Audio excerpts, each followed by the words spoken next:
हाँ बच्चों, ओके। कल फिर ਆਪਾਂ ਮਾਈਕ੍ਰੋਵੇਵ ਡਿਵਾਈਸ ਦੀ ਗੱਲ ਕਰ ਰਹੇ ਸੀਗੇ, ਠੀਕ ਹੈ, ਜਿਹਦੇ ਵਿੱਚ ਆਪਾਂ ਇਹ vacuum tube based multi cavity klystron, reflex klystron, magnetron, travelling wave tube ਦੀ ਗੱਲ ਕੀਤੀ। ਤੇ ਜਿਹੜੀਆਂ active microwave devices semiconductor material based ਹੈ, ਤੁਹਾਡੇ ਜਿਹੜੀ ਸਿਲੇਬਸ 'ਚ ਹੈ ਉਹ ਇੰਪੈਟ ਤੇ ਗਨ ਡਾਇਓਡ ਹੈ। ਇੱਦਾਂ ਨਹੀਂ ਆ ਕਿ ਬਾਕੀ ਨਹੀਂ ਡਿਵਾਈਸਿਸ ਹੈਗੀਆਂ, ਪਰ ਬਾਕੀ ਡਿਵਾਈਸ ਤੁਹਾਡੇ ਸਿਲੇਬਸ 'ਚ ਨਹੀਂ ਆ। ਅਦਰਵਾਈਜ਼ ਉਹ ਮਾਈਕ੍ਰੋਵੇਵ ਡਿਵਾਈਸਿਸ ਨੇ, ਪਰ ਉਹ ਸੈਮੀਕੰਡਕਟਰ ਮਟੀਰੀਅਲ ਬੇਸਡ ਨੇ, ਠੀਕ ਹੈ। ਤੇ ਇਹਦੇ ਵਿੱਚ ਕੱਲ ਆਪਾਂ ਕੁਝ ਟ੍ਰਾਂਜ਼ਿਟ ਟਾਈਮ ਇਫੈਕਟ ਦੇ ਨਾਲ ਵੀ ਦੇਖਿਆ ਸੀ। ਆ ਦੇਖੋ, ਅਵਲਾਂਚ ਟ੍ਰਾਂਜ਼ਿਟ ਟਾਈਮ ਡਿਵਾਈਸਿਸ ਜਿਹੜੀ ਇੰਪੈਕਟ ਟ੍ਰੈਪਿਡ ਤੇ ਬੈਰਟ ਸੀਗੀਆਂ, ਔਰ ਜਿਹੜਾ ਸਟਿਮੂਲੇਟਡ ਐਮਿਸ਼ਨ ਬੇਸ ਸੀਗੀਆਂ ਉਹਦੇ ਵਿੱਚ ਕੁਆਂਟਮ ਇਲੈਕਟ੍ਰੋਨਿਕਸ ਡਿਵਾਈਸਿਸ ਤੇ ਮੇਜ਼ਰ ਤੇ ਲੇਜ਼ਰ ਸੀਗੀਆਂ, ਠੀਕ ਹੈ। ਕੱਲ ਆਪਾਂ ਇਹਦੀ ਗੱਲ ਕੀਤੀ ਸੀ। ਫਿਰ ਕੱਲ ਆਪਾਂ ਇਹ ਵੀ ਕਿਹਾ ਸੀ ਕਿ ਜਿਹੜੀਆਂ ਮਾਈਕ੍ਰੋਵੇਵ ਟਿਊਬਾਂ ਆ ਉਹ ਕਿਸ ਤਰੀਕੇ ਨਾਲ ਕੰਮ ਕਰਦੀਆਂ, ਉਹਨਾਂ 'ਚ ਚਾਹੇ ਜਨਰੇਸ਼ਨ ਹੋਵੇ ਜਾਂ ਐਂਪਲੀਫਿਕੇਸ਼ਨ ਹੋਵੇ ਮਾਈਕ੍ਰੋਵੇਵ ਰੀਜਨ ਦੇ ਵਿੱਚ, ਠੀਕ ਹੈ। ਜਿਵੇਂ ਮਾਈਕ੍ਰੋਵੇਵ ਰੀਜਨ ਜਿਹੜਾ ਉਹਦੀ ਫ੍ਰੀਕੁਐਂਸੀ ਜ਼ਿਆਦਾ ਹੈ, ਰੇਡੀਓ ਰੀਜਨ ਤੋਂ ਜ਼ਿਆਦਾ ਤੇ ਲਾਈਟ ਤੋਂ ਘੱਟ ਆ। ਤਾਂ ਉਸ ਰੀਜਨ ਦੇ ਵਿੱਚ ਫ੍ਰੀਕੁਐਂਸੀ ਰੇਂਜ ਦੇ ਵਿੱਚ ਅਪਡੇਟ ਹੋਣ ਵਾਸਤੇ, ਸਿਸਟਮ ਨੂੰ ਅਪਡੇਟ, ਮਾਈਕ੍ਰੋਵੇਵ ਡਿਵਾਈਸ ਨੂੰ ਅਪਡੇਟ ਹੋਣ ਵਾਸਤੇ ਜਿਹੜੀਆਂ ਕਨਵੈਨਸ਼ਨਲ ਟਿਊਬਾਂ ਉਹਦੀ ਲਿਮਿਟੇਸ਼ਨ ਹੈ। ਫਿਰ ਸਾਨੂੰ ਸਪੈਸ਼ਲ ਟਿਊਬਾਂ ਬਣਾਉਣੀਆਂ, ਉਹ ਜਿਹੜੀਆਂ ਲਿਮਿਟੇਸ਼ਨਸ ਆ ਉਹ ਆਪਾਂ ਅੱਜ ਡਿਸਕਸ ਕਰਦੇ ਹਾਂ। ਆ ਦੇਖੋ, ਮੈਂ ਕੱਲ ਵੀ ਡਿਸਕਸ ਥਰਮੋਨਿਕ ਐਮਿਸ਼ਨ ਦੀ ਗੱਲ ਕਰ ਲਈ ਸੀ, ਠੀਕ ਹੈ। ਤੇ ਹਾਂ, ਵੈਕਿਊਮ ਟਿਊਬਾਂ ਦੀ ਵੀ ਗੱਲ ਕਰ ਲਈ ਸੀ, ਰਾਈਟ। ਵੈਕਿਊਮ ਟਿਊਬਾਂ ਕਿ ਇਹ ਕਨਵੈਨਸ਼ਨਲ ਟਿਊਬਸ ਨੇ, ਪਰ ਇਹ ਕਨਵੈਨਸ਼ਨਲ ਟਿਊਬਸ ਨੂੰ ਜਦੋਂ ਅਸੀਂ ਮਾਈਕ੍ਰੋਵੇਵ ਫ੍ਰੀਕੁਐਂਸੀ ਜਾਂ ਯੂਐਚਐਫ ਟਿਊਬ ਤੇ ਚਲਾਉਂਦੇ ਆ, ਤੇ ਇਹਨਾਂ ਦੀ ਪਰਫਾਰਮੈਂਸ ਜਿਹੜੀ ਡਿਟੀਰੀਓਰੇਟ ਕਰਦੀ ਆ, ਠੀਕ ਹੈ। ਔਰ ਮਤਲਬ ਆਊਟਪੁੱਟ ਜਿਹੜੀ ਅੱਛੀ ਨਹੀਂ ਆਉਂਦੀ, ਔਰ ਉਹਦੇ ਵਿੱਚ 5 6 7 ਤਰ੍ਹਾਂ ਦੇ ਨੈਗੇਟਿਵ ਇਫੈਕਟਸ ਆ ਜਾਂਦੇ ਆ, ਜਿਹਦੇ ਕਰਕੇ ਉਹਦੀ ਪਰਫਾਰਮੈਂਸ ਜਿਹੜੀ ਆ ਉਹ ਘਟ ਜਾਂਦੀ ਆ ਜਾਂ ਡਿਟੀਰੀਓਰੇਟ ਹੋ ਜਾਂਦੀ ਆ। ਜਦੋਂ ਅਸੀਂ ਕਨਵੈਨਸ਼ਨਲ ਟਿਊਬਾਂ ਦੀ ਆ ਦੇਖੋ, ਇਹਦੀ ਗੱਲ ਕਰਦੇ ਹਾਂ ਆਪਾਂ, limitation of conventional tubes at UHF and above. ਮਤਲਬ UHF ਜਿਹੜੀ ਆ ਉਹ 0.3 ਗੀਗਾਹਰਟਜ਼ ਤੋਂ ਲੈ ਕੇ 3 ਗੀਗਾਹਰਟਜ਼ ਤੱਕ, ਯਾਨੀ 300 ਮੈਗਾਹਰਟਜ਼ ਤੋਂ ਲੈ ਕੇ 3000 ਮੈਗਾਹਰਟਜ਼ ਤੱਕ। ਤੇ ਔਰ and above means microwave frequency. ਤੋ ਜੇ ਅਸੀਂ ਕਨਵੈਨਸ਼ਨਲ ਟਿਊਬਾਂ ਨੂੰ, ਜਿਹੜੀ ਟ੍ਰੈਡੀਸ਼ਨਲ ਟਿਊਬਸ ਆ, ਪੁਰਾਣੀਆਂ ਟਿਊਬਸ ਆ, ਵੈਕਿਊਮ ਟਿਊਬਸ, ਉਹਨੂੰ ਅਗਰ UHF ਨਾਲ ਉਸ ਤੋਂ ਉੱਪਰ ਯੂਜ਼ ਕਰਦੇ ਆ ਇਸ ਫ੍ਰੀਕੁਐਂਸੀ ਤੇ ਉਹਦੇ ਵਿੱਚ ਲਿਮਿਟੇਸ਼ਨਸ ਆ ਜਾਂਦੀਆਂ, ਠੀਕ ਹੈ। ਸ਼ਾਰਟ ਕਮਿੰਗਸ ਐਂਡ ਡਿਫਿਕਲਟੀਜ਼ ਆ ਜਾਂਦੀਆਂ। ਉਹ ਕਿਹੜੀਆਂ ਨੇ, ਆ ਜਾਓ ਤੁਹਾਨੂੰ ਮੈਂ ਦੱਸਣ ਲੱਗਾ। ਜਿਵੇਂ ਕਨਵੈਨਸ਼ਨਲ ਵੈਕਿਊਮ ਟਿਊਬ ਜਿਹਦੇ ਵਿੱਚ ਟਰਾਇਓਡਸ ਆ, ਟੈਟਰੋਡਸ ਆ ਜਾਂ ਪੈਂਟਰੋਡਸ are useless or ineffective at micro frequencies when these are used as an amplifier or as an oscillator because of the number of limitations। ਜਾਂ ਜਦੋਂ ਅਸੀਂ ਉਹਨਾਂ ਨੂੰ ਐਜ਼ ਐਂਪਲੀਫਾਇਰ ਜਾਂ oscillator ਦੇ ਨਾਤੇ ਯੂਜ਼ ਕਰਦੇ ਹਾਂ ਨਾ ਮਾਈਕ੍ਰੋਵੇਵ ਫ੍ਰੀਕੁਐਂਸੀ ਤੇ, ਉਹ ਇਨਫੈਕਟਿਵ ਹੋ ਜਾਂਦੀਆਂ। ਕਿਉਂ? ਕਿਉਂਕਿ ਨੰਬਰ ਆਫ ਲਿਮਿਟੇਸ਼ਨਸ ਬਹੁਤ ਨੇ। ਕਿਵੇਂ? the limitation of tubes on one hand and semiconductor devices on other is the size at microwave devices। ਦੇਖੋ, ਵੈਕਿਊਮ ਟਿਊਬਾਂ ਦੀ ਗੱਲ ਜੇ ਅਸੀਂ ਕਰੀਏ, ਉਹਦਾ ਸਾਈਜ਼ ਥੋੜਾ ਜਿਹਾ ਵੱਡਾ ਹੁੰਦਾ। ਜਦੋਂ ਅਸੀਂ ਮਾਈਕ੍ਰੋਵੇਵ ਸੈਮੀਕੰਡਕਟਰ ਡਿਵਾਈਸ ਦੀ ਗੱਲ ਕਰੀਏ, ਉਹਦਾ ਸਾਈਜ਼ ਜਿਹੜਾ ਹੈ ਉਹ ਛੋਟਾ ਹੁੰਦਾ। ਸਵਿਚਿੰਗ ਫਾਸਟ ਹੋ ਸਕਦੀ ਹੈ, ਪਰ ਸਾਨੂੰ ਜ਼ਿਆਦਾ ਪਾਵਰ ਨਹੀਂ ਮਿਲਦੀ। At microwave frequency, size of the electronic devices required for generation of microwave energy becomes smaller and smaller। ਪਹਿਲੇ ਦੱਸਿਆ, ਕਿਉਂਕਿ ਮਾਈਕ੍ਰੋਵੇਵ ਫ੍ਰੀਕੁਐਂਸੀ ਤੇ ਵੇਵਲੈਂਥ ਘਟ ਜਾਣੀ ਹੈ, ਸਾਈਜ਼ ਜਿਹੜਾ ਹੈ ਕੰਪੋਨੈਂਟ ਦਾ ਜਾਂ ਸੈਮੀਕੰਡਕਟਰ ਡਿਵਾਈਸ ਦਾ, ਉਹ ਵੇਵਲੈਂਥ ਦੇ ਹਿਸਾਬ ਦੇ ਨਾਲ ਬਣਦਾ। Due to this power handling capability is less and increased noise level. तो फिर ਇਹਦੇ ਕਰਕੇ ਕੀ ਹੈ, ਜੇ ਉਹਦਾ ਸਾਈਜ਼ ਹੀ ਛੋਟਾ ਤੇ ਉਹ ਪਾਵਰ ਹੈਂਡਲਿੰਗ ਕੈਪੇਬਿਲਿਟੀ ਵੀ ਉਹਦੀ ਘਟ ਜਾਣੀ ਹੈ और नॉइज लेवल बढ़ जाना है, क्योंकि स्विचिंग बहुत फास्ट है। तो such limitations also affect transistors, right।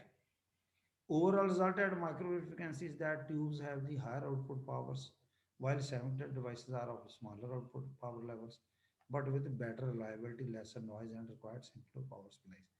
ਜੇ ਅਸੀਂ ਦੋਨਾਂ ਨੂੰ ਕੰਪੇਅਰ ਕਰੀਏ, ਮਤਲਬ ਟਿਊਬ ਨੂੰ ਤੇ ਟਰਾਂਜਿਸਟਰ ਨੂੰ, ਜਾਂ ਅਸੀਂ ਸੈਮੀਕੰਡਕਟਰ ਡਿਵਾਈਸਿਸ ਨੂੰ ਕੰਪੇਅਰ ਕਰੀਏ ਦੋਨੋਂ ਮਾਈਕ੍ਰੋਵੇਵ ਫ੍ਰੀਕੁਐਂਸੀ ਤੇ, ਨੋ ਡਾਊਟ ਟਿਊਬਾਂ ਹਾਇਰ ਆਊਟਪੁੱਟ ਤਾਂ ਦੇਣਗੀਆਂ, ਸੈਮੀਕੰਡਕਟਰ ਜਿਹੜੇ ਸਮਾਲਰ ਆਊਟਪੁੱਟ ਦੇਣਗੇ। ਪਰ ਸਮਾਲਰ ਆਊਟਪੁੱਟ ਦੇ ਨਾਲ ਉਹਨਾਂ ਦੀ ਰਿਲਾਇਬਿਲਿਟੀ ਜ਼ਿਆਦਾ ਹੋਏਗੀ, ਘੱਟ ਨੋਇਜ਼ ਹੋਏਗੀ, ਤੇ ਐਂਡ ਦੇ also require simple power supplies. ਜਦ ਕਿ ਜਿਹੜੇ ਮਾਈਕਰੋ ਫ੍ਰੀਕੁਐਂਸੀ ਜਦੋਂ ਅਸੀਂ ਟਿਊਬ ਤੇ ਅਪਡੇਟ ਕਰਦੇ, ਹਾਈ ਆਊਟਪੁੱਟ ਤਾਂ ਅਵੇਲੇਬਲ ਹੈ, ਪਰ ਅਦਰ ਨੈਗੇਟਿਵ ਇਫੈਕਟਸ ਆ ਸਕਦੇ ਆ। Even UHF tubes are suffering at a high higher microwave frequency due to their limitations, ठीक है। सो UHF ट्यूबां ਜਿਹੜੀਆਂ स्पेशल है ਉਹ ਆਪਾਂ ਤੁਹਾਨੂੰ नेक्स्ट टाइम करावांगे। as frequency is raised beyond 100 megahertz, ਅਜੇ ਆਪਾਂ ਗੀਗਾ ਚ ਨਹੀਂ ਆਏ, ਇਹ 0.1 ਗੀਗਾਹਰਟਸ ਹੈ। तो ਜਿੱਦਾਂ ਹੀ 100 ਮੈਗਾਹਰਟਸ ਤੋਂ ਫ੍ਰੀਕੁਐਂਸੀ ਜਿੱਦਾਂ ਉੱਪਰ ਵਧਦੀ ਆ, ਰਾਈਟ, ਜਿਹੜੀਆਂ ਕਨਵੈਨਸ਼ਨਲ ਡਿਵਾਈਸਿਸ ਆ ਜਿਵੇਂ ਚਾਹੇ ਟਿਊਬਸ ਆ ਜਾਂ ਟ੍ਰਾਂਜ਼ਿਸਟਰ ਆ, that cannot be used because of the following limitations। Limitations ਕਿਹੜੀਆਂ ਨੇ, ਜਿੱਦਾਂ ਆ ਦੇਖੋ, ਇੰਟਰ ਇਲੈਕਟ੍ਰੋਡ ਕਪੈਸਿਟੈਂਸ। ਅਸਲ 'ਚ ਆਪਾਂ ਤੁਸੀਂ EDC ਵਿੱਚ ਤੀਜੇ ਸੈਮ 'ਚ, ਚੌਥੇ ਸੈਮ ਜਾਂ ਪੰਜਵੇਂ ਸੈਮ 'ਚ ਇਲੈਕਟ੍ਰੋਨਿਕਸ ਡਿਵਾਈਸਿਸ ਐਂਡ ਸਰਕਟਸ ਦੇ ਵਿੱਚ ਪੜ੍ਹਿਆ ਹੋਊਗਾ, ਜਿਹੜਾ ਟ੍ਰਾਂਜ਼ਿਸਟਰ ਹੈ ਐਮੀਟਰ ਬੇਸ ਤੇ ਕਲੈਕਟਰ ਹੈ। ਜਦੋਂ ਅਸੀਂ ਉਹਨੂੰ ਹਾਈ ਫ੍ਰੀਕੁਐਂਸੀ ਤੇ ਯੂਜ਼ ਕਰਦੇ ਹਾਂ ਨਾ, ਐਮੀਟਰ ਦੇ ਬੇਸ ਦੇ ਵਿਚਕਾਰ, ਬੇਸ ਤੇ ਕਲੈਕਟਰ ਦੇ ਵਿਚਕਾਰ, ਕਲੈਕਟਰ ਦੇ ਐਮੀਟਰ ਦੇ ਵਿਚਕਾਰ, ਕਿਉਂਕਿ ਇਹ ਆਪਣੇ ਆਪ ਦੇ ਵਿੱਚ ਇਲੈਕਟ੍ਰੋਡਸ ਨੇ ਤੇ ਹਾਈ ਫ੍ਰੀਕੁਐਂਸੀ ਤੇ ਉਹਨਾਂ ਦੇ ਵਿੱਚ ਇੰਟਰ ਇਲੈਕਟ੍ਰੋਡ ਕਪੈਸਿਟੈਂਸ ਆ ਜਾਂਦੀ ਹੈ, ਠੀਕ ਹੈ। ਇਦਾਂ ਹੀ ਇੱਥੇ ਜਿਹੜਾ ਅਸੀਂ ਟਿਊਬ ਦੀ ਗੱਲ ਕਰਦੇ ਹਾਂ, ਹੁਣ ਟਿਊਬ ਆ, ਜੇ ਉਹ ਟਰਾਇਓਡ ਆ ਤਾਂ ਉਹਦਾ ਇੱਕ ਪਲੇਟ ਆ ਜਿਹਨੂੰ ਐਨੋਡ ਕਹਿੰਦੇ ਆ, ਦੂਜਾ ਕੈਥੋਡ ਆ, ਤੇ ਤੀਜੀ ਹੈਗੀ ਗ੍ਰਿਡ। ਸੋ ਪਲੇਟ ਤੇ ਕੈਥੋਡ ਦੇ ਵਿੱਚ ਜਾਂ ਐਨੋਡ ਤੇ ਕੈਥੋਡ ਦੇ ਵਿੱਚ, ਜਾਂ ਕੈਥੋਡ ਤੇ ਗ੍ਰਿਡ ਦੇ ਵਿੱਚ, ਜਾਂ ਗ੍ਰਿਡ ਤੇ ਪਲੇਟ ਦੇ ਵਿੱਚ, ਇਹ ਇੰਟਰ ਇਲੈਕਟ੍ਰੋਡ ਕਪੈਸਿਟੈਂਸ ਜਾਗ ਸਕਦੀ ਆ ਸਕਦੀ, ਪੈਦਾ ਹੋ ਸਕਦੀ ਆ, ਜਿਹਦੇ ਕਰਕੇ ਪਰਫਾਰਮੈਂਸ ਜਿਹੜੀ ਆ ਉਹ ਘਟੇਗੀ ਐਟ ਹਾਈ ਫ੍ਰੀਕੁਐਂਸੀ, ਜਿਹੜੀ ਮਾਈਕ੍ਰੋਵੇਵ ਤੇ। ਦੂਜੀ ਗੱਲ, ਜਿਹੜੀਆਂ ਇਹਦੀਆਂ ਲੀਡਾਂ ਆ, ਲੀਡਾਂ 'ਚ ਇੰਡਕਟੈਂਸ ਆ ਜਾਂਦੀ ਆ। ਮੈਂ ਤੁਹਾਨੂੰ ਦਿਖਾਈ ਦਿੰਦਾ ਅੱਗੇ, ਆ ਦੇਖੋ, ਆ ਦੇਖੋ, ਹੁਣ ਇੱਕ ਆ ਡਾਇਆਗ੍ਰਾਮ, ਠੀਕ ਹੈ, ਆ ਡਾਇਆਗ੍ਰਾਮ ਹੈ ਇੱਕ, ਇਹਦੇ ਵਿੱਚ ਦੇਖੋ ਉੱਪਰ ਐਨੋਡ ਆ, ਨੀਚੇ ਕੈਥੋਡ ਆ, ਇੱਕ ਸਾਈਡ ਤੇ ਗ੍ਰਿਡ ਹੈ, ਠੀਕ ਹੈ।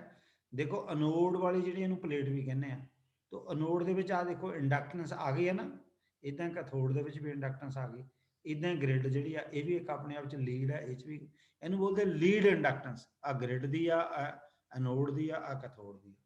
ਇਸ ਤੋਂ ਇਲਾਵਾ ਜੇ ਆਪਾਂ ਇੰਟਰ ਇਲੈਕਟ੍ਰੋਡ ਕਪੈਸਿਟੈਂਸ ਦੀ ਗੱਲ ਕਰੀਏ, ਆ ਦੇਖ, ਐਨੋਡ ਤੇ ਕੈਥੋਡ ਦੇ ਵਿੱਚ ਆ ਕਪੈਸਿਟੈਂਸ ਆ ਗਈ, ਉਧਰੋਂ ਐਨੋਡ ਤੇ ਗ੍ਰਿਡ ਦੇ ਵਿੱਚ ਆ ਕਪੈਸਿਟੈਂਸ ਆ ਗਈ, ਇਧਰੋਂ ਗ੍ਰਿਡ ਤੇ ਕੈਥੋਡ ਦੇ ਵਿੱਚ ਇਹ ਕਪੈਸਿਟੈਂਸ ਆ ਗਈ। ਪਤਾ ਲੱਗ ਗਿਆ ਤਰਨ? ਹਾਂਜੀ ਸਰ। ਹਾਂ, ਸੋ ਇਹਨੂੰ ਅਸੀਂ ਇੰਟਰ ਇਲੈਕਟ੍ਰੋਡ ਕਪੈਸਿਟੈਂਸ ਕਹਿੰਦੇ ਆ, ਜਾਂ ਜਿਹੜੀ ਇਹਨਾਂ ਨੂੰ ਅਸੀਂ ਲੀਡ ਇੰਡਕਟੈਂਸ ਕਹਿੰਦੇ ਆ। ਇਹ ਇਫੈਕਟ ਜਿਹੜੇ ਆ ਮਾਈਕ੍ਰੋਵੇਵ ਫ੍ਰੀਕੁਐਂਸੀ ਤੇ ਪੈਦਾ ਹੋ ਜਾਂਦੇ ਆ, ਤੇ ਜਿਹਦੇ ਕਰਕੇ ਮੰਨ ਲਓ ਇਹਨਾਂ ਟਿਊਬਾਂ ਦੀ ਪਰਫਾਰਮੈਂਸ ਜਿਹੜੀ ਆ ਉਹ ਘਟ ਜਾਂਦੀ ਹੈ। ਪਤਾ ਲੱਗ ਗਿਆ? ਹਾਂਜੀ ਸਰ। ਹਾਂ, ਠੀਕ ਹੈ ਨਾ, ਲੋ ਹਾਈ ਫ੍ਰੀਕੁਐਂਸੀ ਤੇ। ਸੋ ਦੋ ਇਹ ਹੋਗਾ, ਇੱਕ ਇੰਟਰ ਇਲੈਕਟ੍ਰੋਡ ਕਪੈਸਿਟੈਂਸ ਇਫੈਕਟ, ਦੂਜਾ ਹੋਗਾ ਲੀਡ ਇੰਡਕਟੈਂਸ ਇਫੈਕਟ, ਤੀਜਾ ਹੋਗਾ ਟ੍ਰਾਂਜ਼ਿਟ ਟਾਈਮ। ਹੁਣ ਟ੍ਰਾਂਜ਼ਿਟ ਟਾਈਮ ਜਿਹੜਾ ਆ, ਜਿੱਦਾਂ ਜਿਹੜੀ ਦੇਖੋ, ਮੈਂ ਫਿਰ ਉਸੇ ਟਿਊਬ ਤੇ ਜਾਣਾ, ਟ੍ਰਾਂਜ਼ਿਟ ਟਾਈਮ ਦਾ ਮਤਲਬ ਹੈ ਆ ਜਿੱਦਾਂ ਥੱਲੇ ਕੈਥੋਡ ਹੈ, ਕੈਥੋਡ ਦਾ ਇਹ ਐਕਸਾਈਡ ਕੋਟਡ ਐਲੀਮੈਂਟ ਹੈ, ਇਹਨੂੰ ਫਿਲਾਮੈਂਟ ਜਦੋਂ ਅਸੀਂ એનર્ਜਾਈਜ਼ ਕਰਨਾ, ਇਹਦੇ ਫਿਲਾਮੈਂਟ ਦੀ ਹੀਟ ਦੇ ਨਾਲ ਇਹਦੇ ਆਕਸਾਈਡ ਕੋਟਡ ਕੈਥੋਡ ਤੋਂ ਇਲੈਕਟ੍ਰੋਨ ਜਨਰੇਟ ਹੋਣੇ। ਉਹ ਇਲੈਕਟ੍ਰੋਨ ਜਿਹੜੇ ਜਨਰੇਟ ਹੋਣ ਤੋਂ ਲੈ ਕੇ, ਯਾਨੀ ਉਹਨਾਂ ਦੇ ਇੱਥੋਂ ਬਿਗ ਸਟਾਰਟ ਤੋਂ ਲੈ ਕੇ ਐਨੋਡ ਤੱਕ ਪਹੁੰਚਣ ਦਾ ਜਿਹੜਾ ਟਾਈਮ ਹੈ, ਉਹਨੂੰ ਅਸੀਂ ਟ੍ਰਾਂਜ਼ਿਟ ਟਾਈਮ ਕਹਿੰਦੇ ਹਾਂ। ਪਤਾ ਲੱਗ ਗਿਆ? Yes sir. ਹਾਂ, ਉਹਨੂੰ ਅਸੀਂ ਟ੍ਰਾਂਜ਼ਿਟ ਟਾਈਮ ਕਹਿੰਦੇ ਹਾਂ।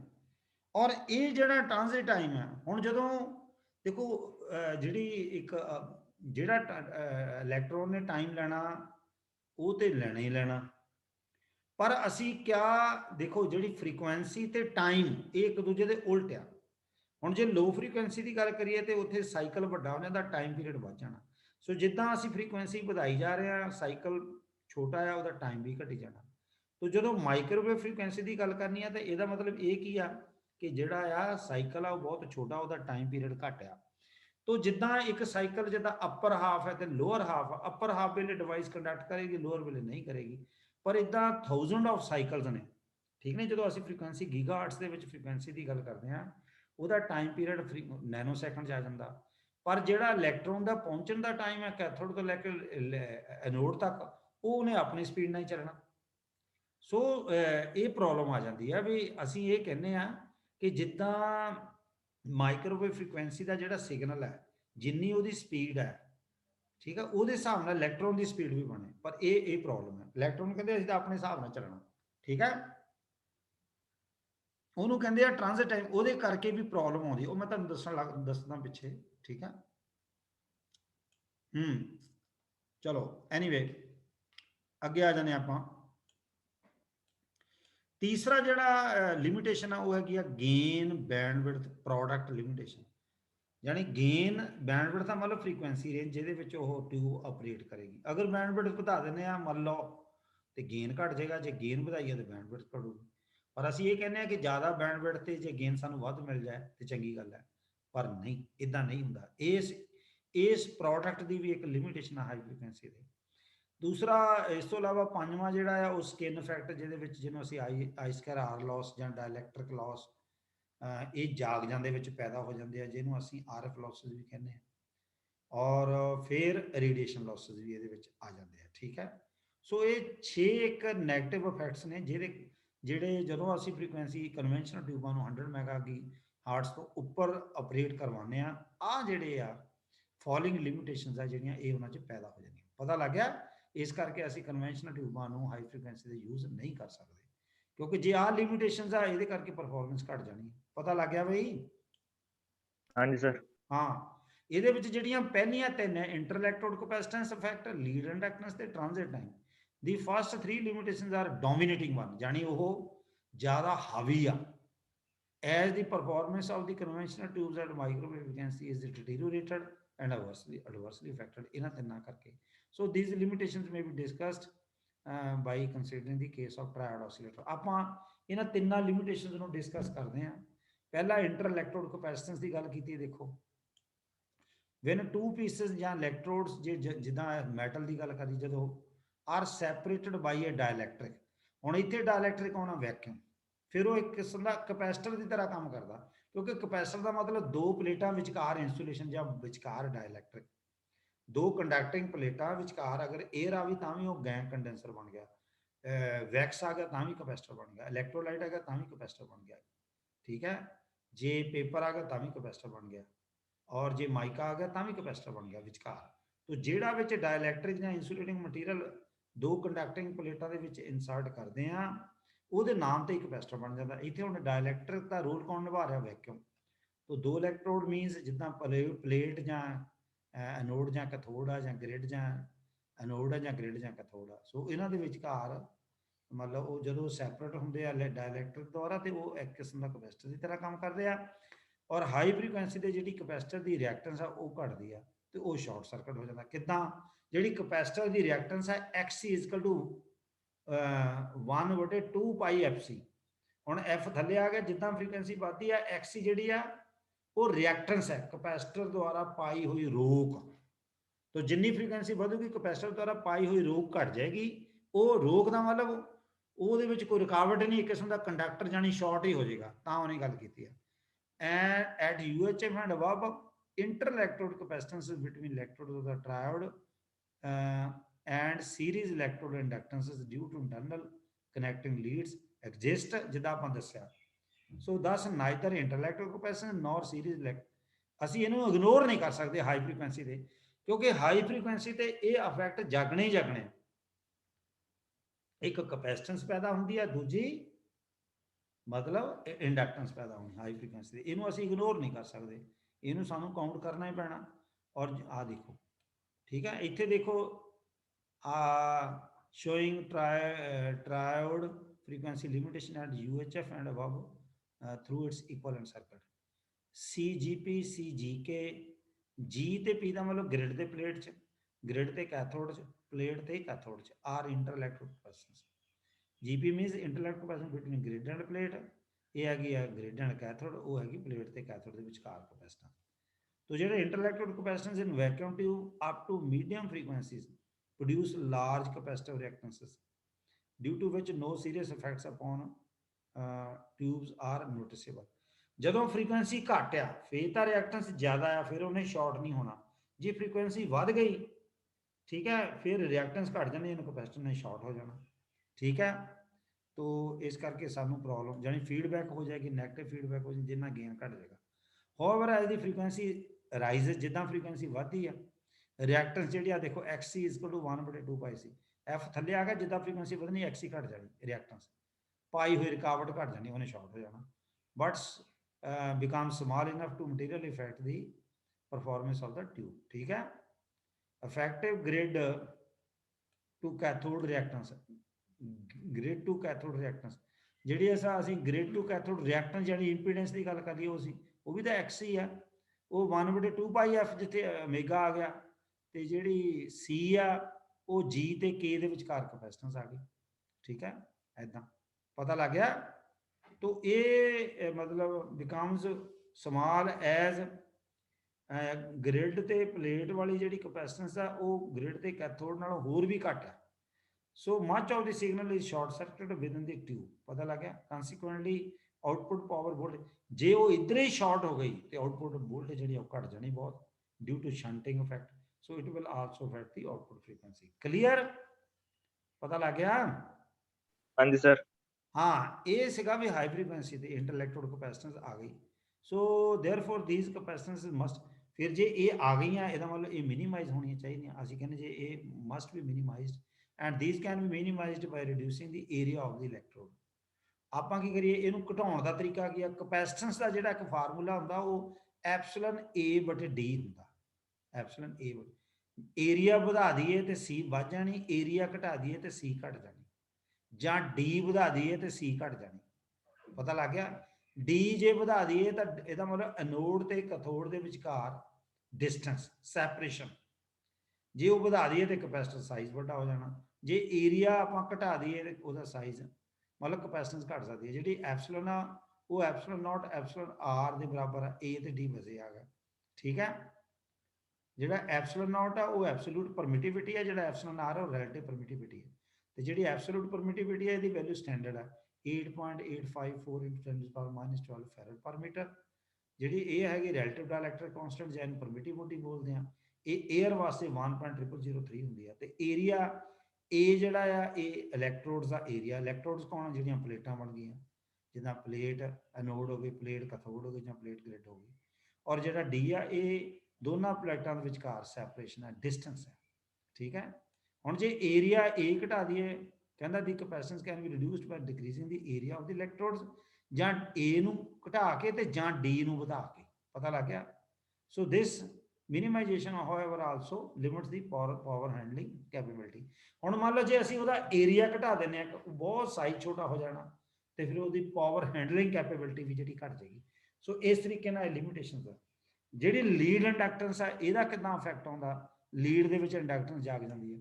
ਆ ਦੇਖੋ, ਜਿੱਦਾਂ ਫ੍ਰੀਕੁਐਂਸੀ ਵੱਧ ਜਾਂਦੀ ਹੈ ਇੰਡਕਟਿਵ ਰਿਐਕਸ਼ਨ ਵਧਣੀ, ਕਿਉਂਕਿ ਇੰਡਕਟਿਵ ਰਿਐਕਟੈਂਸ ਜਿਹੜੀ ਆ ਉਹ XL = 2πfl ਹੁੰਦਾ। ਠੀਕ ਹੈ, ਇਹ ਇੰਡਕਟਰ ਦੁਆਰਾ ਪਾਈ ਹੋਈ ਰੋਕ ਹੈ। XC ਜਿਹੜੀ ਆ ਉਹ 1/2πfc ਆ, ਉਹ ਕਪੈਸਿਟਰ ਦੁਆਰਾ ਪਾਈ ਹੋਈ ਰੋਕ ਹੈ, ਜਿਹਨੂੰ ਰਿਐਕਟੈਂਸ ਬੋਲਦੇ ਆ। XL ਜਿਹੜੀ ਇੰਡਕਟਰ ਦੁਆਰਾ ਪਾਈ ਹੋਈ ਰੋਕ ਹੈ, ਇਹ 2πfl ਦੇ ਬਰਾਬਰ ਹੈ। ਔਰ ਇਹ ਜਿਹੜੀ ਡਾਇਰੈਕਟਲੀ ਪ੍ਰੋਪੋਰਸ਼ਨਲ ਟੂ ਫ੍ਰੀਕੁਐਂਸੀ ਹੈ, ਜਿੱਦਾਂ F ਵਧੂ ਉਦਾਂ ਹੀ XL ਵਧੂਗਾ। ਸੋ consequently voltage drop across equivalent inductance increases, ਕਿਉਂਕਿ ਰਿਐਕਟੈਂਸ ਬਹੁਤ ਵੱਧ ਜਾਂਦੀ ਹੈ, ਡ੍ਰੌਪ ਵੱਧ ਜਾਣਾ, thereby decreasing output। ਜੇ ਵੋਲਟੇਜ ਡ੍ਰੌਪ ਇਹਦੀ ਰਿਐਕਟੈਂਸ ਦੇ ਦੁਆਲੇ ਸਾਰਾ ਹੋ ਗਿਆ ਤੇ ਆਊਟਪੁੱਟ ਤੇ ਕੀ ਜਾਊਗਾ, ਉੱਥੇ ਘੱਟ ਮਿਲਣੀ ਵੋਲਟੇਜ। ਸੋ ਇਸ ਤਰੀਕੇ ਨਾਲ ਸਾਡਾ ਗੇਨ ਘਟ ਜਾਂਦਾ ਇਹਦੇ ਕਰਕੇ। ਪਤਾ ਲੱਗ ਗਿਆ। ਆ ਗ੍ਰਿਡ ਦੀ ਇੰਡਕਟੈਂਸ, ਇਹ ਕੈਥੋਡ ਦੀ, ਇਹ plate the, R the lead ਇੰਡਕਟੈਂਸ, limit the performance of the tubes, ਪਤਾ ਦਿਖਾ ਹੀ ਦਿੱਤਾ। ਠੀਕ ਹੈ ਨਾ। ਇਫੈਕਟ ਆਫ ਲੀਡ ਇੰਡਕਟੈਂਸ ਕੈਨ, ਇਹਨੂੰ ਕਿੱਦਾਂ ਫਿਰ ਮਿਨੀਮਾਈਜ਼ ਕਰੀਏ, ਬਾਈ ਰਿਡਿਊਸਿੰਗ ਦੀ ਲੀਡ ਲੈਂਥ। ਮਤਲਬ ਆਪਾਂ ਉਹਦੀ ਲੈਂਥ ਨੂੰ ਘਟਾ ਦਈਏ, ਤੇ ਜਾਂ ਅਸੀਂ ਉਹਦੀ ਲੀਡ ਦਾ ਥਿਕਨੈਸ ਵਧਾ ਦਈਏ, ਜਾਨੀ ਉਹਦਾ ਏਰੀਆ। ਲੀਡ ਮੋਟੀ ਕਰ ਦਿਓ ਤੇ ਪਰ ਉਹਦਾ ਲੈਂਥ ਘਟਾ ਦਿਓ, ਕਿਉਂਕਿ ਆ ਦੇਖ ਇਦਾਂ ਇੰਡਕਟੈਂਸ ਜਿਹੜੀ ਐਲ ਨਾਲ ਅਸੀਂ ਰਿਪਰੈਜ਼ੈਂਟ ਕਰਦੇ ਹਾਂ। ਜੇ ਆਪਾਂ ਇੱਥੇ ਇਹ ਹੈਗੀ ਐਲ ਬਟੇ ਮਿਊ, ਆ ਦੇਖ, ਹਾਂ, ਏਰੀਆ ਵਧਾਈਏ ਤੇ ਐਲ ਜਿਹੜੀ ਆ ਇੰਡਕਟੈਂਸ ਜਿਹੜੀ ਆ ਘਟ ਜਾਏਗੀ, ਤੇ ਜੇ ਲੈਂਥ ਘਟਾਈਏ ਇਹ ਵੀ ਘਟ ਜਾਊਗੀ। ਪਤਾ ਲੱਗ ਗਿਆ।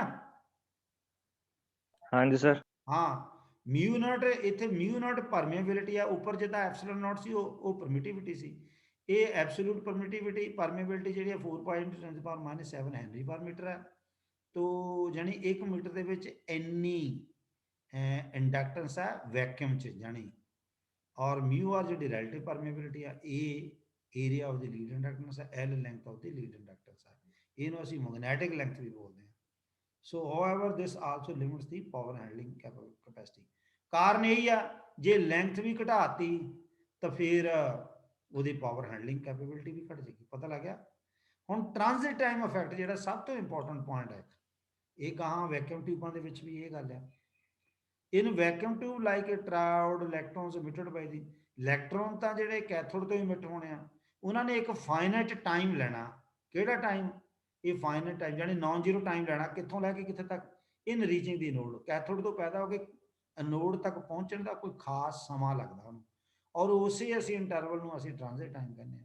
तो transit time is the time taken by an electron to travel from cathode to anode. Clear? Yes, sir.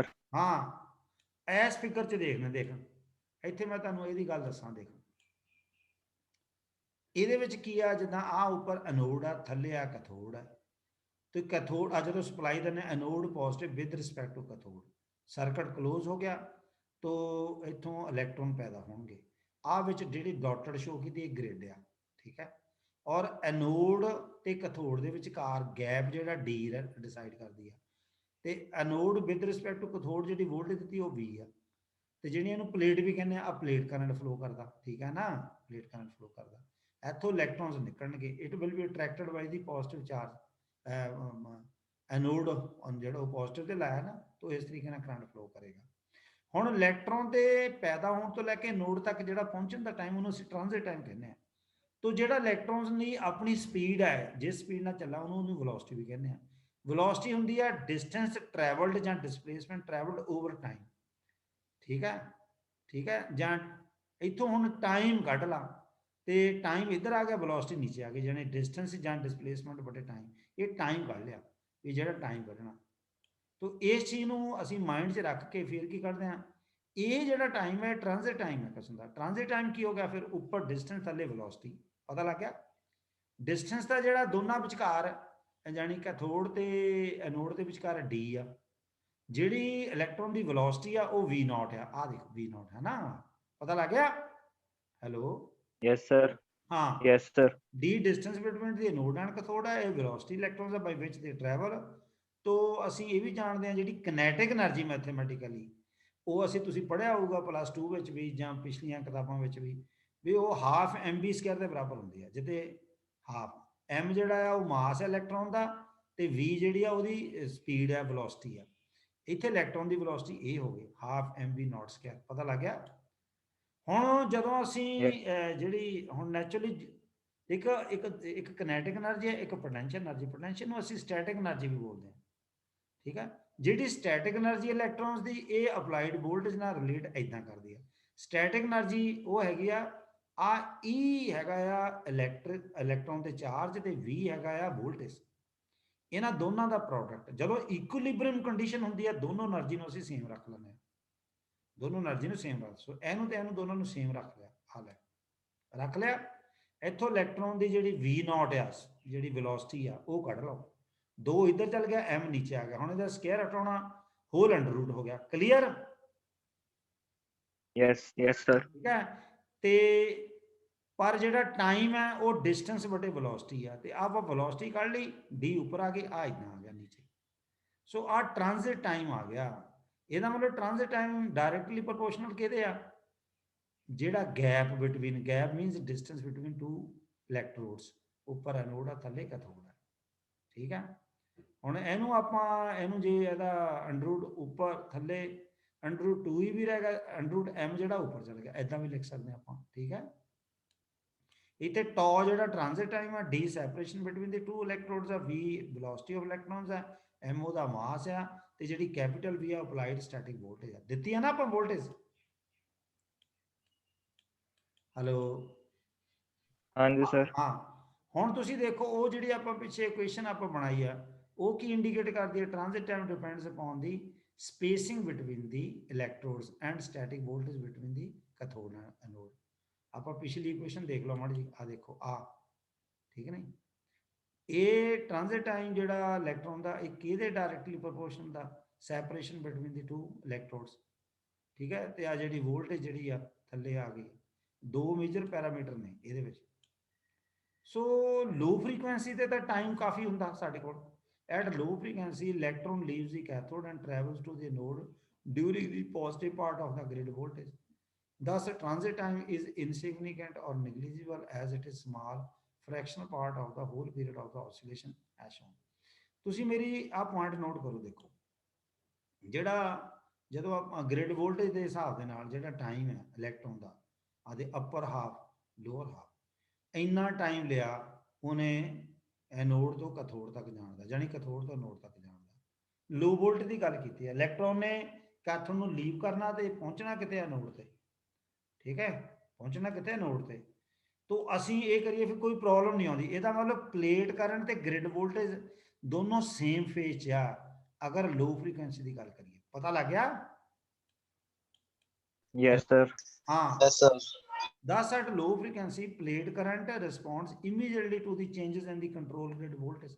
ਜਿੱਦਾਂ ਹੀ ਕੰਟਰੋਲ ਗ੍ਰਿਡ ਵੋਲਟੇਜ ਦੇ ਵਿੱਚ ਮਾੜੀ ਮੋਟੀ ਵੀ ਚੇਂਜ ਆਉਂਦੀ ਹੈ, ਪਲੇਟ ਕਰੰਟ ਉਹਨੂੰ ਰਿਸਪੌਂਡ ਕਰਦਾ ਤੇ ਕਹਿੰਦਾ ਵੀ ਜਿੱਦਾਂ ਤੂੰ ਵਧੇਂਗੀ ਮੈਂ ਉਦਾਂ ਹੀ ਮੈਂ ਵਧੂ, ਜਿੱਦਾਂ ਤੇਰੇ 'ਚ ਚੇਂਜ ਆਊਗੀ ਉਦਾਂ ਮੇਰੇ ਚੇਂਜ ਆਊਗੀ। ਤਾਂ ਉਹਨੂੰ ਕਹਿੰਦਾ ਦੋਨਾਂ ਦਾ ਫੇਸ ਰਿਲੇਸ਼ਨ ਸੇਮ ਹੈ, ਯਾਨੀ ਦੋਨੋਂ ਇਨ ਫੇਸ ਆ, are in phase and there is no reduction in the transconductance. Transconductance ਹੁੰਦੀ ਆ ਕਰੰਟ ਬਟੇ ਵੋਲਟੇਜ, ਜਾਂ ਇਹਨੂੰ ਅਸੀਂ ਟਰਾਂਸ ਐਡਮਿਟੈਂਸ ਵੀ ਕਹਿੰਦੇ ਆ, ਕਿਉਂਕਿ ਪਲੇਟਾਂ ਦੀ ਇੱਕ ਪ੍ਰੋਪਰਟੀ ਆ। ਪਰ ਜਿੱਦਾਂ ਹੀ ਅਸੀਂ ਫ੍ਰੀਕੁਐਂਸੀ ਵਧਾ ਦੇਣੇ ਆ ਦੇਖ ਹੁਣ ਜੇ ਮੋਰ ਦੈਨ 1 ਗੀਗਾਹਰਟ ਚਲੇ ਗਏ ਤੇ ਟ੍ਰਾਂਜ਼ਿਟ ਟਾਈਮ ਬਿਕਮਸ ਕੰਪੈਰੇਬਲ। ਇੱਥੇ ਕੰਪੈਰੇਬਲ ਦਾ ਮਤਲਬ ਹੈ ਲਾਰਜ ਨਹੀਂ ਬਣੂਗਾ, ਸਮਾਲ ਬਣਨਾ। ਅੱਛਾ, ਟ੍ਰਾਂਜ਼ਿਟ ਟਾਈਮ ਲੋ ਫ੍ਰੀਕੁਐਂਸੀ ਤੇ ਤਾਂ ਜ਼ਿਆਦਾ, ਠੀਕ ਹੈ, ਟ੍ਰਾਂਜ਼ਿਟ ਟਾਈਮ ਲੋ ਫ੍ਰੀਕੁਐਂਸੀ ਜ਼ਿਆਦਾ ਤੇ ਪਰ ਹਾਈ ਫ੍ਰੀਕੁਐਂਸੀ ਤੇ ਘਟ ਜਾਣਾ। ਆ ਦੇਖ ਮਤਲਬ ਆ ਘਟ ਗਿਆ, ਟਾਈਮ ਪੀਰੀਅਡ ਆਸਿਲੇਸ਼ਨ ਦਾ ਉਹ ਘਟ ਜਾਣਾ। ਪਤਾ ਲੱਗ ਗਿਆ? ਟੋ ਜਿਹੜਾ ਆ ਉਹ ਲਾਰਜ ਨਹੀਂ ਬਣਨਾ, ਸਮਾਲ ਬਣਨਾ, ਠੀਕ ਹੈ। ਕਿੱਦਾਂ ਦੱਸਣ ਲੱਗਾ, ਇੱਥੇ ਲਾਰਜ ਗਲਤ ਲਿਖਿਆ, ਸਮਾਲ ਬਣਨਾ, ਕਿਉਂਕਿ ਹਾਈ ਫ੍ਰੀਕੁਐਂਸੀ ਤੇ ਟਾਈਮ ਘਟ ਜਾਂਦਾ। ਉਹ ਦੇਖ ਸਾਈਕਲ ਉੱਪਰ ਘਟ ਸਕੇ, ਥੱਲੇ ਜ਼ਿਆਦਾ ਆ। ਹੁਣ ਜਿਹੜਾ ਟਾਈਮ ਉਹ ਨੈਨੋ ਸੈਕਿੰਡ 'ਚ ਆ ਦੇਖ ਨਾ, 10 ਦੀ ਪਾਵਰ -9 ਉਹ ਨੈਨੋ ਸੈਕਿੰਡ 'ਚ ਆ, ਠੀਕ ਹੈ। ਤੇ ਜੇ ਹੁਣ ਦੇਖ ਫਟਾਫਟ ਫਾਸਟ ਸਾਈਕਲ ਆ ਰਿਹਾ ਕਿ ਨਹੀਂ?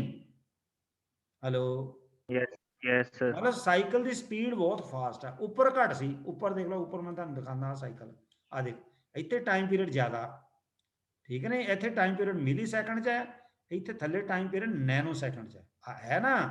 ਤੋ ਨੈਨੋ ਸੈਕਿੰਡ 1 ਸੈਕਿੰਡ ਦਾ 100 ਕਰੋੜਵਾਂ ਹਿੱਸਾ, ਤੇ ਜਿਹੜਾ ਮਿਲੀ ਸੈਕਿੰਡ ਆ ਉਹ 1 ਸੈਕਿੰਡ ਦਾ 1000ਵਾਂ ਹਿੱਸਾ, ਤੇ ਫਿਰ ਉਹ ਵੱਡਾ ਹੋਇਆ ਨਾ। ਇਸ ਕਰਕੇ ਉੱਥੇ ਕਰੰਟ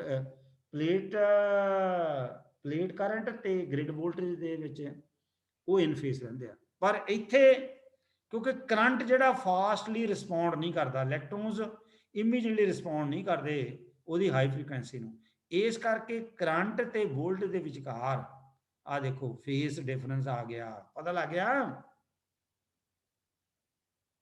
ਹੈਲੋ, ਹਾਂਜੀ sir. Yes, sir. ਹਾਂ, ਮਤਲਬ ਜਿਹੜਾ ਕਰੰਟ ਹੈ ਪਲੇਟ ਕਰੰਟ ਆ ਉਹ ਲੈਗਸ ਬਿਹਾਈਂਡ ਕਰਦਾ, ਕਿਤੋਂ?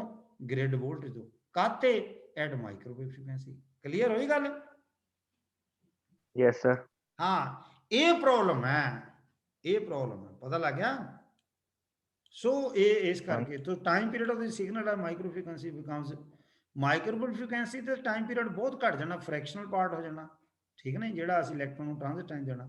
ਸੋ ਪਲੇਟ ਕਰੰਟ ਨੇ cannot reverse it's direction as soon as signal voltage changes. ਉਹ ਤਾਂ ਬਹੁਤ ਫਾਸਟ ਚੱਲ ਰਿਹਾ ਮਾਈਕ੍ਰੋਵੇਵ ਸਿਗਨਲ, ਕਿਉਂਕਿ ਗੀਗਾਹਰਟਸ ਦੇ ਵਿੱਚ ਹੈ। ਪਰ ਜਿਹੜੀ ਪਲੇਟ ਕਰੰਟ ਹੈ ਉਹ ਇੰਨੀ ਜਲਦੀ ਆਪਣੀ ਡਾਇਰੈਕਸ਼ਨ 'ਚ ਰਿਵਰਸ ਨਹੀਂ ਲੈ ਕੇ ਆਉਂਦੀ, ਜਿੱਦਾਂ ਸਿਗਨਲ ਵੋਲਟੇਜ ਚੇਂਜ ਹੁੰਦਾ, ਜਿੱਦਾਂ ਉਹਦੀ ਸਿਗਨਲ ਵੋਲਟੇਜ ਦੀ ਪੋਲੈਰਿਟੀ ਜਿੱਦਾਂ ਅਪਰ ਹਾਫ ਲੋਅਰ ਹਾਫ, ਅਪਰ ਲੋਅਰ, ਇਦਾਂ ਹੀ ਜਿਹੜੀ ਪਲੇਟ ਕਰੰਟ ਆ ਉਹ ਵੀ ਫਾਸਟ ਆਪਣੀ ਡਾਇਰੈਕਸ਼ਨ ਦੇ ਵਿੱਚ ਚੇਂਜ ਲਿਆਉਣੀ ਮੰਗਦੀ ਆ, ਪਰ ਉਹ ਨਹੀਂ ਆ ਰਹੀ। ਸੋ ਰਿਜ਼ਲਟਿੰਗ ਉਹਦੇ ਨਾਲ ਕੀ ਹੁੰਦਾ? ਰਿਜ਼ਲਟਿੰਗ ਇਨ face difference between the voltage and the current. ਪਤਾ ਲੱਗ ਗਿਆ? Yes, sir. ਹਾਂ, ਕਿਉਂਕਿ ਜਿਹੜੀ ਆ ਪਲੇਟ ਕਰੰਟ ਆ ਉਹ ਸਿਗਨਲ ਵੋਲਟੇਜ ਜਿਹੜੀ ਉਹਦੀ ਫ੍ਰੀਕੁਐਂਸੀ ਨੂੰ ਫਾਸਟ ਰਿਸਪੌਂਡ ਨਹੀਂ ਕਰਦਾ, ਜਿਹਦੇ ਕਰਕੇ ਦੋਨਾਂ 'ਚ ਫੇਸ ਡਿਫਰੈਂਸ ਆ ਜਾਂਦਾ, ਲੈਗ ਕਰਦਾ current. So plate current legs behind the grid voltage and this reduce the magnitude of ਦੀ ਟ੍ਰਾਂਸਕੰਡਕਟੈਂਸ। ਪਤਾ ਲੱਗ ਗਿਆ? ਪਤਾ ਲੱਗ ਗਿਆ? ਇਹਦੇ ਕਰਕੇ ਟ੍ਰਾਂਸਕੰਡਕਟੈਂਸ, Yes, sir. तो ਜਿਹਦੇ ਕਰਕੇ ਗੇਨ ਸਰਕਟ ਦਾ ਘਟ ਜਾਣਾ। and the corresponding phase difference is also called transient angle। ਪਤਾ ਲੱਗ ਗਿਆ? ਇਹਨੂੰ transient angle ਵੀ ਕਹਿੰਦੇ। ਕਲੀਅਰ? Yes, sir. ਹਾਂ, तो how can transit time can be reduced? ਇਹਨੂੰ ਆਪਾਂ ਕਿੱਦਾਂ ਮਿਨੀਮਾਈਜ਼ ਕਰੀਏ? ਸਿੰਪਲ ਜੀ ਗੱਲ ਆ, ਜਿੱਦਾਂ ਇੱਕ ਪਲੇਟ ਆ ਤੇ ਇੱਕ ਪਲੇਟ ਜਿਹਨੂੰ ਐਨੋਡ ਕਹਿੰਦੇ, ਦੂਜਾ ਕੈਥੋਡ ਆ ਜਿਹਨੂੰ ਅਸੀਂ ਜਿੱਥੋਂ ਇਲੈਕਟ੍ਰੋਨ ਪੈਦਾ ਹੁੰਦੇ। ਇਹਨਾਂ ਦੇ ਵਿਚਕਾਰ ਜੇ ਡਿਸਟੈਂਸ ਘਟਾ ਦਈਏ, ਹਨਾ, ਸਿੰਪਲ ਜੀ ਗੱਲ ਆ, ਜਿੱਦਾਂ ਮੇਰੇ ਕਮਰੇ ਤੋਂ ਲੈ ਕੇ ਲੈਬ 1 ਆ, ਉੱਥੇ ਤੱਕ ਟਾਈਮ ਜ਼ਿਆਦਾ ਲੱਗੂ, ਜਾਂ ਜਿਹੜੀ ਟੀਵੀ ਲੈਬ ਆ ਮੇਰੇ ਨਾਲ ਉੱਥੇ ਤੱਕ ਟਾਈਮ ਜ਼ਿਆਦਾ ਲੱਗੂ? ਹੈਲੋ, ਹਾਂਜੀ ਸਰ। ਮੰਨ ਲਓ ਘੱਟ ਡਿਸਟੈਂਸ ਵਾਸਤੇ ਟਾਈਮ ਘੱਟ ਲੱਗੂ ਤੇ ਵੱਧ ਡਿਸਟੈਂਸ ਵਾਸਤੇ ਟਾਈਮ ਵੱਧ ਲੱਗੂ, ਪਤਾ ਲੱਗ ਗਿਆ? ਹਾਂਜੀ ਸਰ। ਫਿਰ ਆਪਾਂ ਹਾਂਜੀ ਸਰ। ਗੈਪ ਘਟਾ ਦਿੰਦੇ ਆ, ਉਹ ਕਹਿੰਦਾ ਉਹਨਾਂ 'ਚ ਗੈਪ ਘਟਾ ਦਿਓ। ਜੇ ਆਪਾਂ ਜੇ ਗੈਪ ਘਟਾ ਦਈਏ, ਮਤਲਬ ਆ ਦੇਖ ਪਿਛਲੇ ਪਾਸੇ, ਆ ਦੇਖ ਪਿਛਲੇ, ਆ ਦੇਖ ਆ ਜਿਹੜੀ ਡੀ ਆ, ਜੇ ਆਪਾਂ ਕੈਥੋਡ ਤੇ ਐਨੋਡ 'ਚ ਇਹ ਗੈਪ ਘਟਾ ਦਈਏ, ਫਿਰ ਇੱਥੋਂ ਜਿਹੜੇ ਇਲੈਕਟ੍ਰੋਨ ਪੈਦਾ ਹੋਏ ਫਟਾਫਟ ਪਹੁੰਚ ਜਾਣਗੇ ਇੱਥੇ, ਕਿਉਂਕਿ ਡਿਸਟੈਂਸ ਘਟ ਗਿਆ। ਨਹੀਂ ਨਾ? ਹੈਲੋ, ਨਹੀਂ ਸਰ। ਹਾਂਜੀ ਸਰ। ਹੁਣ ਜਿੱਦਾਂ ਤੂੰ ਹਿਮਾਚਲ 'ਚ ਹੈ, ਤੇਰਾ ਕਿਹੜਾ ਊਨੇ ਜਾਣਾ ਕਿ ਕਿੱਥੇ ਅੱਗੇ ਕਾਂਗੜੇ? तलवाड़ा के साथ। ਤਲਵਾੜਾ। ਹੁਣ ਇੱਥੋਂ ਲੈ ਕੇ ਭੋਗਪੁਰ ਦਾ ਟਾਈਮ ਘੱਟ ਲੱਗਣਾ ਜਾਂ ਵੱਧ ਲੱਗਣਾ, ਜਾਂ ਤਲਵਾੜੇ ਦਾ? ज्यादा तो भोगपुर तक ही लगेगा।